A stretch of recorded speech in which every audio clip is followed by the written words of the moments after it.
Valore D is one of the associations that initiated efforts to alter gender biases in Italian culture. We've interviewed Sandra Mori, President of Valore D, to understand what kinds of biases prevent women from taking part in business environment and society equally, and what kind of activities we can promote to embrace diversity. Sandra Mori will help us understand how an association of companies can make a difference in promoting gender inclusion. To start with, what is Valore D? Valore D is the first association of large companies which was formed in Italy 9 years ago with the specific goal of supporting women's leadership in the corporate world. Our mission, therefore, is to support and increase women representation in top position in major Italian companies, or better, in all Italian companies, through tangible and concrete actions. The association was born on the noticing that the representation of women in Italian companies has been characterized by a wide presence in the middle and lower level of management, and a rather low representation of women at the highest level. Numerous studies have shown that this situation causes a net loss value for companies because a greater representation of women in top position leads to a more balanced and better performance from both an economic and financial point of view. Furthermore, we noted that women achieve on average better academic results than men, and therefore a lack of valorization of their talent causes a non-optimal use of companies' potential. Why do you exist? What are your goals? The activity of Valore D in support of women's leadership is developed in three directions. Towards women themselves, so towards women managers, Italian companies, and society as a whole. Valore D promotes an innovative corporate structure that overcomes the implicit gender bias and favors reconciliation, provides women managers the tool and knowledge relevant to their professional growth, and proposes a new cultural model that includes the full participation of women in the economic and social life of the country. What kind of social biases prevent women from taking part in society equally?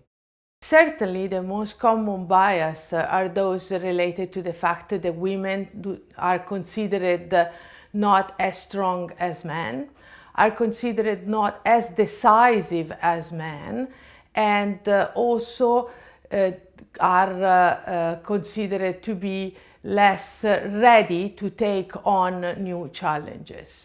When we go into companies and interview women managers, we easily see that women themselves have a role in the creation of these biases, because in many cases we verify that women are indeed less ready to ask for their own objectives. So they are less ready to ask for salary increases, for example. They believe that the salary increases will come because people will recognize that they are doing well, they are doing good, while men, they normally don't hesitate to ask for a salary increase if they believe that they are doing a good job.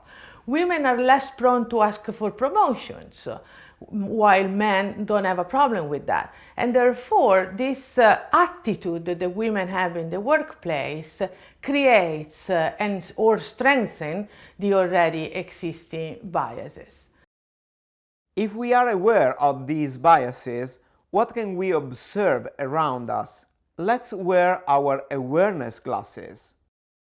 I think that awareness is certainly the number one thing that we need to raise. And raising awareness means talking about it. Therefore, in my association, we actually go into companies, into the corporate environment. We go to our associate and we do teach to the management, all of it, women, men, all level of management, what it means to fight biases, how to recognize biases and to fight them. Therefore, I think that the most important thing is to talk about it, because when you superficially, when you go into a corporate environment and you ask people, everybody would say that there are no problems, that everything is fine, that people and men are treated equally, that the working environment is balanced. But then when you start talking about it and when you really start asking people a specific question, we verify more often than not that indeed the situation which is perceived is not the real situation. And we verify that women advance in their career much slower than men. We verify that in most companies there are still salary imbalances between women and men who are in the same position in the organization.